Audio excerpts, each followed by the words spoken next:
The bullet hits the wall where Sujin's head was half a second ago. She drops flat, pulls the child down with her, and presses them both against the stairwell wall as plaster explodes in a white cloud above them. The girl does not scream. She presses her face into Sujin's shoulder and grips her jacket with both fists and holds on with the particular ferocity of a child who has already decided that this woman is the safest thing in her immediate universe and is not letting go regardless of what the universe does next. 3 floors below, the building's front door comes off its hinges. Malik is already moving. He heard the breach before it happened. Not with his ears, but with the frequency, that resonant hum in his chest that spiked once hard 30 seconds ago like a warning system that does not use language.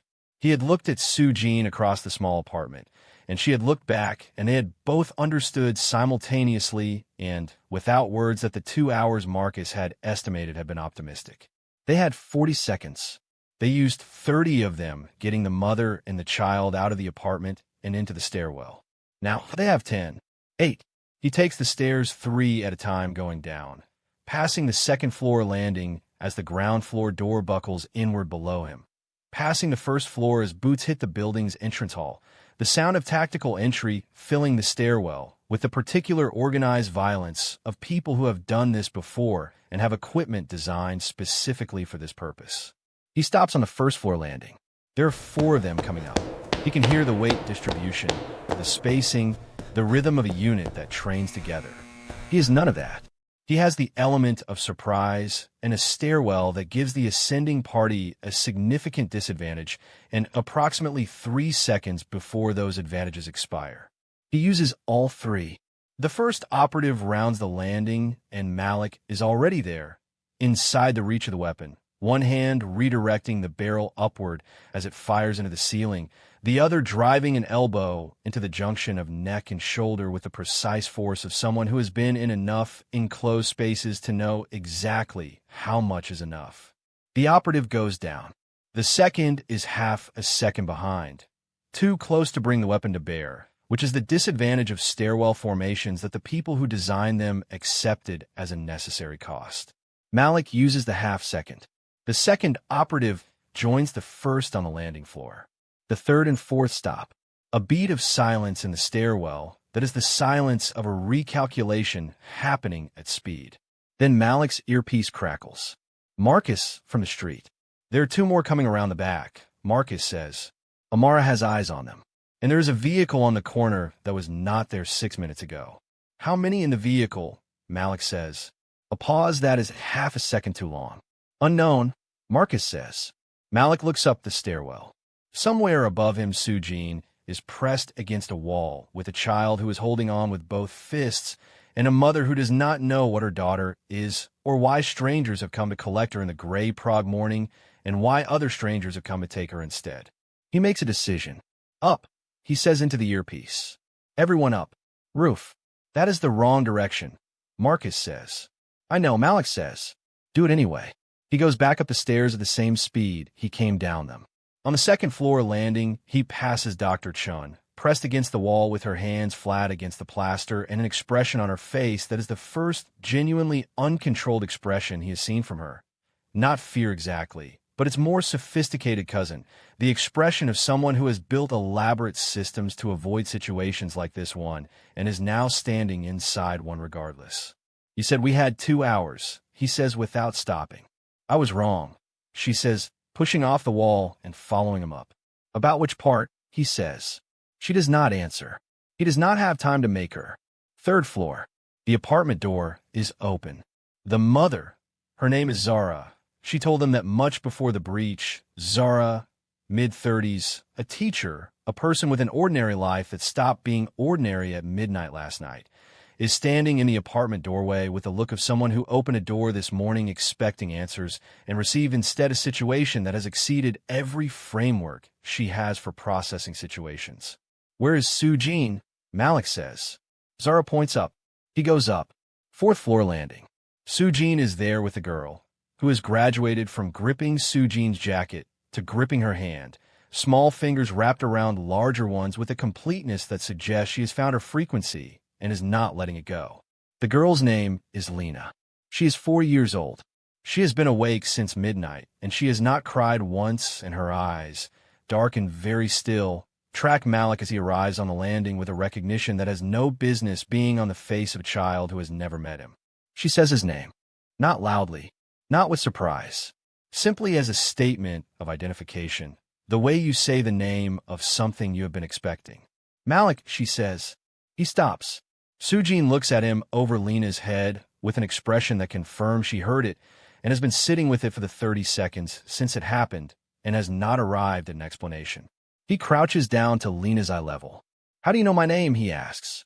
Lena looks at him with those dark, still eyes. The eyes of a child who is 4 years old and carrying something ancient and has not yet learned that what she carries is supposed to be impossible. You are in the signal, she says. Both of you. You have been there a long time. A sound from below. Boots on stairs, resuming. The recalculation is complete. The third and fourth operatives have decided that whatever is up the stairs is worth the cost of finding out. Malik stands. Roof, he says. Now. They go up. The roof access door is padlocked from the outside, which is the kind of problem that is significant for 30 seconds and then is not. Amara arrives through the roof access of the adjacent building, having crossed between them at street level using a route Marcus identified from the building schematics. And the padlock problem resolves itself with the bolt cutters she is carrying with the calm practicality of someone who anticipated this particular obstacle before it existed.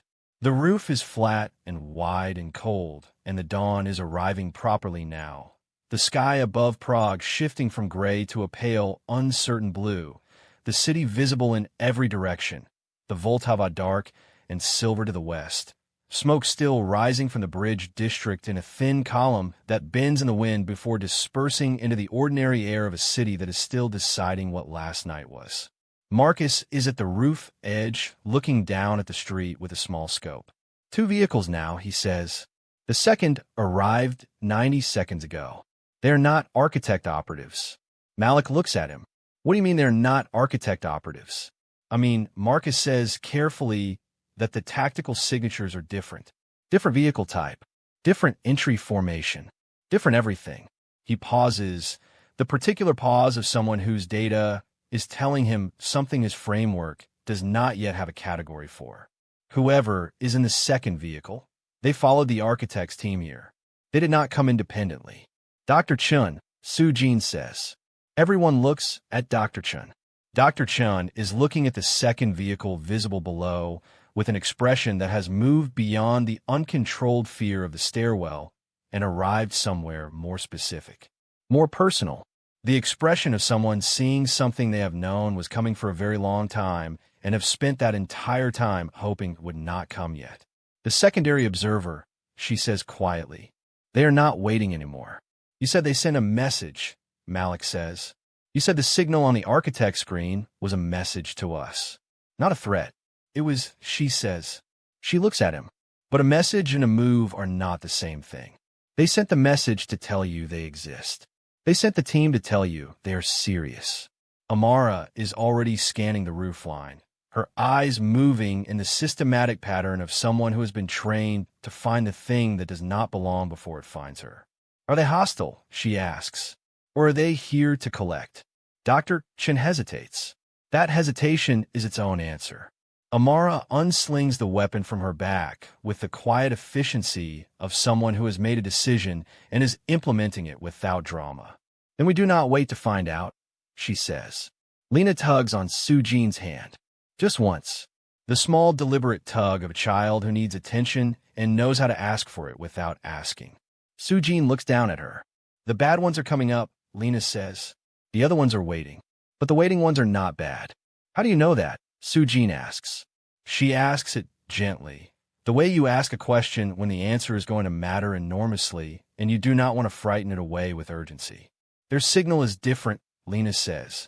She says it the way a child says something that is obvious to them and confusing to everyone else, with the patient simplicity of someone explaining color to a person who can already see. The bad one's signal is sharp. The waiting one's signal is. She searches for the word.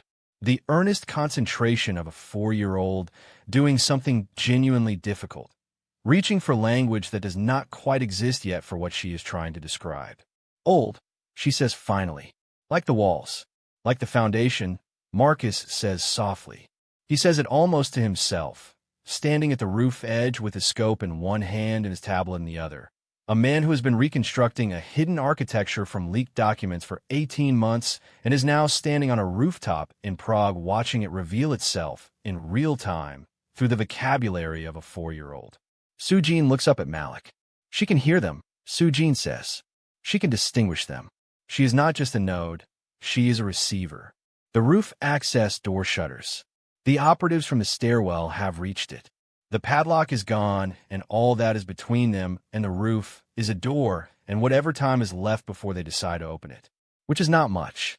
Malik looks at the city spreading out in every direction below him in the early morning light. He looks at Lena, who is looking back at him with those dark, patient eyes. He looks at the second vehicle on the street below, older than the architect's fleet, engine off, windows dark, waiting with a stillness that is different from the coiled, tactical stillness of the first vehicle. A different quality of waiting entirely. The waiting of something that has been doing it for a very long time and has gotten good at it. He thinks about old signals, about walls, about 70 years. He looks at Amara. Stand down, he says. Amara looks at him with the focused attention of someone, making sure they have heard correctly before they respond. We are going to them, he says. The ones below. The waiting ones. That is insane, Amara says. We know nothing about them. We know one thing, Malik says. He looks at Lena. Their signal is old, like the walls. And the walls have been holding for 70 years. Amara holds the look for 2 full seconds. The assessment is visible in her face. Not agreement exactly, but the recognition that the person giving the order has access to information she does not and has made a decision she would not have made, and that those two things are not the same as that decision being wrong. She slings the weapon back over her shoulder. Marcus, Malik says. Other building. Can we get back across? Already mapped it, Marcus says. 30 seconds. Then go, Malik says. They go. The crossing between buildings is a gap of 4 feet at a height of 6 floors, which is the kind of gap that is nothing at running speed and everything if you think about it. The rule, in situations like this one, is to not think about it.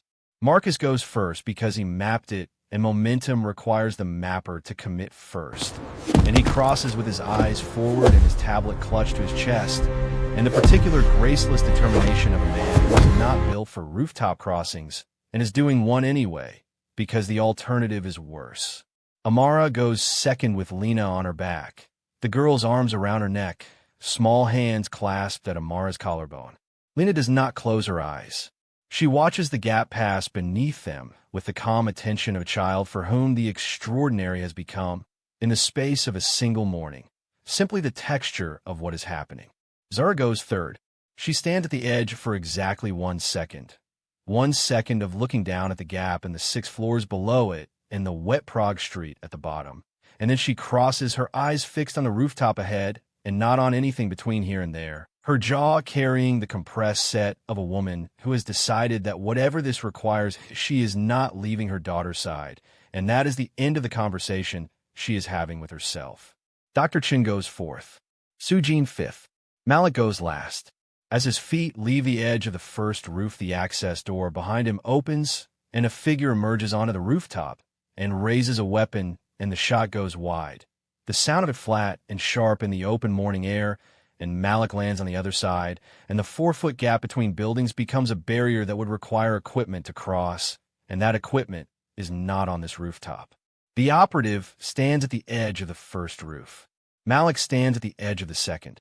For feet of Prague morning air between them and everything that has happened in the last 12 hours on either side of it, and for 1 full second, they simply look at each other across that distance with a mutual recognition of 2 people who are on opposite sides of something enormous and know it. Then Malik turns and follows the others down into the building. They exit onto a side street 2 minutes later, breathing hard. Lena is still on Amara's back. The city morning fully established around them now. Traffic beginning, a bakery somewhere producing the smell of bread, an ordinary Tuesday, assembling itself around the extraordinary thing moving through its streets. The secondary vehicle is around the corner. Malik walks around the corner alone. The vehicle is black and unmarked and older than the architect's fleet by at least a decade, with a particular solidity of something built in an era when things were built to last rather than to impress. The engine is off. The windows are dark. It is parked with the unhurried precision of something that knew exactly where it was going to be and arrived there without rushing. As he approaches, the rear window comes down. A woman sits inside, older, perhaps 60, perhaps older than that, with the particular agelessness of someone who has been operating at altitude for so long that the normal markers of time have stopped applying cleanly. Her hair is white, pulled back with the simplicity of someone who made a decision about their appearance decades ago and has not revisited it since. Her face is composed in the specific way of someone for whom composure is not a performance, but a discipline, something built and maintained over decades of situations that would have dismantled a lesser architecture entirely. Her eyes, when they find Malik, carry recognition. Not the recognition of someone seeing a person they have met before. The deeper recognition of someone seeing a person they have been waiting for. The recognition of someone who's been waiting long enough that the waiting has become structural, load-bearing, a thing their life is built around, and who is now looking at the reason for all of it and finding that it is real. "You took longer than we expected," she says. Her accent is unplaceable, not quite Eastern European, not quite something else, the accent of someone who has lived in too many places to belong to any single one of them. "You have been watching us," Malik says. "Since before you knew there was anything to watch," she says. "The foundation," he says. She does not confirm it. She does not deny it. She simply looks at him with those recognition-carrying eyes and says, "Get in. We have 51 hours and 23 minutes, and there are things you need to understand that cannot be explained on a street corner in Prague." Malik stands at the open window for a moment. He is doing what he always does in the moments before a decision that cannot be undone. Not hesitating, not doubting, but making sure the decision is actually his and not something that circumstances are making for him. The discipline of a person who has learned that the difference between those two things matters enormously and is not always obvious. He turns back to the group on the pavement behind him. Marcus, who has already aimed his scope at the woman and is running whatever identification process his cracked lens glasses and overworked tablet can manage, his jaw tight with the frustration of a man whose systems are not returning the result he needs. Amara, weapon accessible, body language carrying readiness without aggression, communicating with her posture alone that she is prepared to escalate this situation in several directions simultaneously and is waiting to find out which direction is required. Dr. Chun, whose face has undergone another shift. Not the uncontrolled fear of the stairwell, not the composed confession of the pharmacy, but something new, something that sits between recognition and revelation, the expression of someone seeing something they have believed in theoretically for 20 years become physically, undeniably real in front of them. Zara, holding Lena's hand, her Tuesday teacher self having completed whatever internal negotiation was necessary somewhere on that rooftop crossing, having arrived at a version of herself that can stand on a Prague side street at dawn with a group of strangers and a black, unmarked vehicle and a white-haired woman she has never seen and simply wait to find out what comes next. And Sue Jean, who is not looking at the woman in the vehicle at all. She is looking at Lena. Because Lena is looking at the woman in the vehicle with the same dark patient recognition she used when she said Malik's name in the stairwell. The recognition of something encountered before, not in experience, but in frequency, in the signal, in the network that this child has been tuned to since midnight, whether she asked to be or not. Sue Jean crouches to Lena's level. "Do you know her signal?" she asks quietly. Lena nods. A single certain nod. "Is it old?" Sue Jean asks. Lena looks at the woman in the vehicle, then back at Sue Jean, then back at the woman, as if confirming something she already knew against the original source. "She has won the walls," Lena says. Sue Jean stands. She looks at Malik across the pavement. He looks back. They have had this conversation before. Not in words, not ever in words, but in the essential shape of it, The moment of deciding whether to trust something that cannot be fully verified, the calculation that is not really a calculation at all, because calculations require complete information, and complete information has not been available since the bridge and probably was not available before it either. He turns back to the vehicle. He gets in. One by one, they follow. Mark is first, folding himself into the vehicle with his tablet already open, already trying to pull data on the vehicle's registration, the woman's face, anything that the systems he has built his entire professional identity around can give him in the absence of the instinct that just walked Malik through that window. Amara second, taking the seat closest to the door, the way she always takes the seat closest to the exit. Weapon within reach, options preserved. Zara third, pulling Lena up on her lap the moment she is inside. One arm around her daughter, with the completeness of someone who has decided that whatever else is uncertain, this one thing is not. Dr. Chun last, sliding into the vehicle with the careful deliberateness of someone entering a room they have imagined for 20 years and are now discovering is both exactly what they expected and completely different. Sujin takes the seat beside Malik. The door closes. The engine starts. The vehicle moves into the Prague morning with the unhurried confidence of something that knows exactly where it is going and has known for a very long time. Nobody speaks for 30 seconds. The city moves past the darkened windows, morning traffic building, pedestrians on pavements, shop fronts opening, the ordinary infrastructure of a Tuesday reassembling itself around the extraordinary thing moving through its streets without announcement or apology. Prague does not know what happened last night beneath its bridge. Prague does not know what is moving through it now.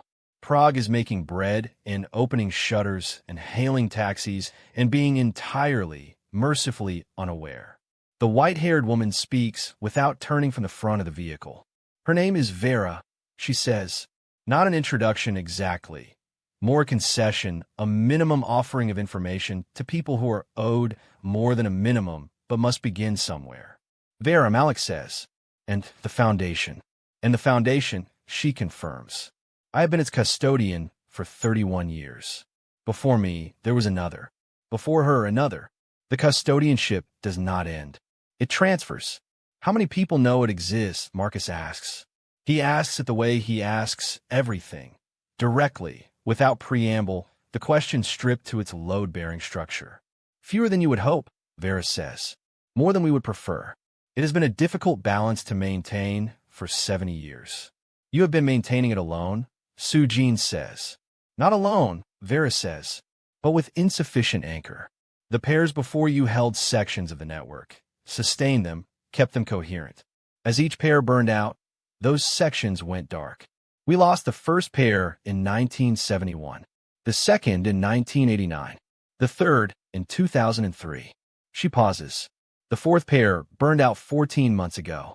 Since then, the foundation has been running on what remains of their coherence. On residual signal. On. She chooses the word carefully. Memory. How much is left? Malik asks. Vera is quiet for a moment. Enough to reach you, she says. Not enough to survive without you. The vehicle turns left, then right, moving through streets that are becoming less familiar. Away from the tourist center, away from the bridge district, into a part of the city that is older and quieter and carries its history in the width of its alleyways and the height of its walls. What happens when we anchor it? Sujin asks. What does that actually mean? Not theoretically. What does it feel like? What does it do to us? Vera turns then. For the first time since they entered the vehicle, she turns fully in her seat and looks at Sujin with those recognition-carrying eyes, and the look contains something that was not in her expression before. Not warmth exactly, because warmth implies ease, and there's nothing easy about any of this, but a quality of honesty that has the weight of something expensive behind it, something that cost her to arrive at. The previous pairs describe it differently, she says. The first pair said it felt like becoming a word in a sentence that was always incomplete without them. The second said it felt like being the thing that stops a door from closing. The third, she pauses. The third pair did not have a language for it. They simply said it felt like finally being the right size for their own lives. And the fourth, Sujin says. Vera looks at her steadily. The fourth pair anchored under duress, she says. Incomplete conditions. Insufficient preparation. They held for 11 years before the coherence broke. She looks at her hands briefly, the first unguarded gesture she has made since the window came down. We will not make the same mistakes with you. What mistakes? Malik says. Vera looks at him. We did not tell them what they were giving up, she says. The vehicle goes quiet. Outside, Prague continues its Tuesday morning entirely without them, indifferent and beautiful and unaware. Were we giving up? Sujin asks. Her voice is level. She is not afraid of the answer. She has decided not to be afraid of answers, only of the absence of them. Vera takes a breath that contains a great deal of history. The anchor pair does not burn out the way the previous pairs did, she says. The previous pairs burned out because they were sustaining the network externally, holding it from outside, which requires constant force, constant expenditure of the paired signal. What we learned from their failure is that external anchoring is unsustainable. She pauses. True anchoring is different, she says. True anchoring means the pair does not hold the network from outside. They become continuous with it. They live inside it the way a heartbeat lives inside a body, not separate from it, not performing a function on it, but part of its ongoing existence. And what does that mean for us? Malik says. In practical terms, Vera looks at him with the honesty that cost her. It means you will always feel it, she says. Every node, every child carrying the network, every pulse and fluctuation and loss in the foundation's coherence. You will feel it the way you feel your own nervous system, not constantly in the foreground, but always present, always there, always informing your experience of being alive. She pauses. It means you will never not know how the network is doing, she says. And some of what the network carries, the distress of the nodes, the pressure of the systems working against it, the accumulated weight of 70 years of holding, some of that will be yours to carry too. The vehicle slows, turns, descends a ramp into what appears to be a parking structure beneath a building that has no identifying markings on its exterior, just stone and age and the particular blankness of something that has worked very hard for a very long time and not being noticed. Lena, who has been sitting quietly in Zara's lap through all of this, watching Vera with those dark, patient eyes, speaks for the first time since the vehicle began moving. It also means, she says, that you will always know where I am. Everyone looks at her. Lena looks at Malik. Then at Sujin. With the calm simplicity of a 4-year-old who is carrying something ancient and does not find it heavy because she has never known what it is to not carry it. And I will always know where you are, she says. All of us will. All the ones like me. She looks at Dr. Chun. All the ones who forgot. Dr. Chun stares at the child. Her composure, which is held through the pharmacy and the stairwell and the rooftop and the vehicle, finally does what composure does when it is held too long and is asked to hold one thing more. It does not collapse. It simply becomes transparent. And through the transparency, for just a moment, something very old and very tired and very relieved is visible. The vehicle stops. Vera opens her door. We have 49 hours and 51 minutes, she says. And there is someone inside who has been waiting longer than any of us to meet you. She gets out. They follow her through a door that opens into a corridor that descends and descends and descends. And at the end of the corridor, a room that is warm in a way none of them expected.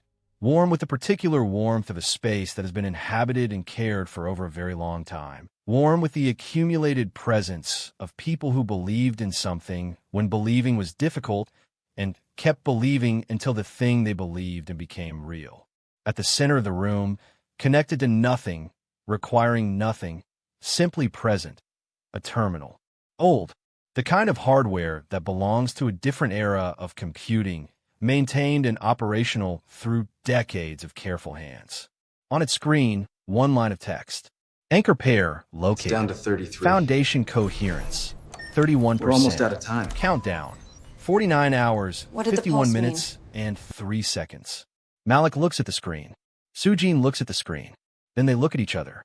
And the hum in Malik's chest, that resonant signal, that frequency that moved in after the core and has not left, shifts. It finds something. It finds her frequency. And for the first time since the bridge, since the light, since the moment the core restarted on their signal and changed everything. The two frequencies do not simply run alongside each other in the awareness of what they are to the network. They reach toward each other, and the terminal on the table pulses once. Foundation coherence, 33%. 2%. In 49 hours and 50 minutes, it will need to be 100. But it is 2 more than it was 30 seconds ago. And in the foundation's deepest layer, in the peripheral awareness of several thousand children scattered across continents who opened their eyes at midnight and have been waiting in the dark ever since, something shifts. Like a light coming on in a room that has been dark for a very long time. Like a frequency finding the signal it was built for. Like a network, patient and old and built from the stuff of human consciousness itself. Taking its first full breath in 14 months and deciding that it is going to make it after all. If that last moment just did something to your chest, you already know what this series is doing to you. Drop a comment right now. What do you think happens when the architect finds out where they are? What did Vera mean when she said they did not tell the fourth pair what they were giving up? And what is Dr. Chun carrying that she forgot she could feel? This series rewards the people who stay until the end. You stayed. Hit the like button. This story needs your signal as much as the foundation needs its anchor pair. Subscribe and turn on the bell notification right now. Episode 7 is where 49 hours becomes a war, and the architect stops sending teams and comes himself. You do not want to miss what happens when the most dangerous man in this story finally decides to show his face. Welcome to Project Bridge. The foundation is still standing, and so are you.